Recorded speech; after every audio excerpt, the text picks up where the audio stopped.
Hello everyone, welcome to Sanmadha Glasgow. Let us see question number 4 of chapter sound. Sound waves are examples of. Okay, sound waves ಯಾವುದರ example ಅಂತ ಕೇಳಿದ್ದಾರೆ option A transverse waves. What are transverse waves? Here in transverse waves, the particles of the medium move up and down or vibrate up and down, or they are normal, or they are perpendicular to the direction of propagation of wave. Wave propagation direction ಅಲ್ಲಿ ಏನಿದೆ ಅದಕ್ಕೆ ಈ particles vibrate ಆಗುವಂಥದ್ದು perpendicular ಆಗಿ ಇರುತ್ತೆ. See if this is direction of propagation of wave, then particles vibrate like this. ಇಲ್ಲಿರುವಂಥದ್ದು ಮೇಲೆ ಕೆಳಗೆ ಈ ತರ ವೈಬ್ರೇಟ್ ಆಗುತ್ತೆ. ಈ ಡೈರೆಕ್ಷನ್ ಅಲ್ಲಿ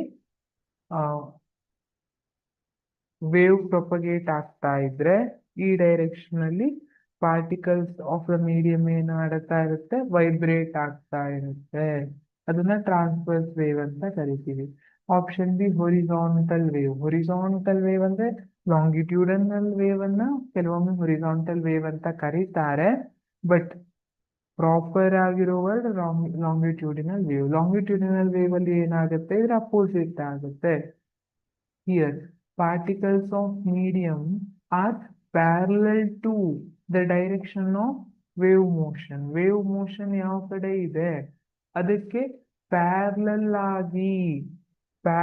ಆಗಿ ಈ ಕಡೆ ಡೈರೆಕ್ಷನ್ ಅಲ್ಲಿ ವೇವ್ ಹೋಗ್ತಾ ಇದೆ ಅಂದ್ರೆ ಇದೇ ಡೈರೆಕ್ಷನ್ ಅಲ್ಲಿ ಪ್ಯಾರಲಲ್ ಆಗಿ ವೈಬ್ರೇಟ್ ಆಗುತ್ತೆ. ಅದನ್ನ ಲಾಂಗಿಟ್ಯೂಡಿನಲ್ ವೇವ್ಸ್ ಅಂತ ಕರಿತೀವಿ.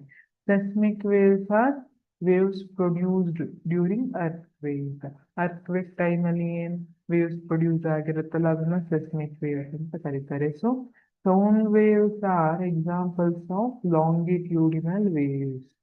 Option A is wrong, B is wrong and D is wrong. Option C longitudinal wave is correct. Actually horizontal wave ಅಂತ ಹೊರಿಜಾಂಟಲ್ ಮತ್ತೆ ಲಾಂಗಿಟ್ಯೂಡಿನಲ್ ಹೇಳ್ತಾರೆ, ಬಟ್ ಹೊರಿಜಾಂಟಲ್ ಅನ್ನೋದಕ್ಕಿಂತ ಲಾಂಗಿಟ್ಯೂಡಿನಲ್ ಅನ್ನೋಂಥದ್ದು ಇನ್ನೂ ಪರ್ಫೆಕ್ಟ್ ಆಗಿರುವಂಥದ್ದು. ಹಾಗಾಗಿ ಲಾಂಗಿಟ್ಯೂಡಿನಲ್ ವೇವ್ ಆಪ್ಷನ್ ಸಿ ಅನ್ನು ನಾವು ಸೆಲೆಕ್ಟ್ ಮಾಡ್ತಿದ್ದೀವಿ. Thank you.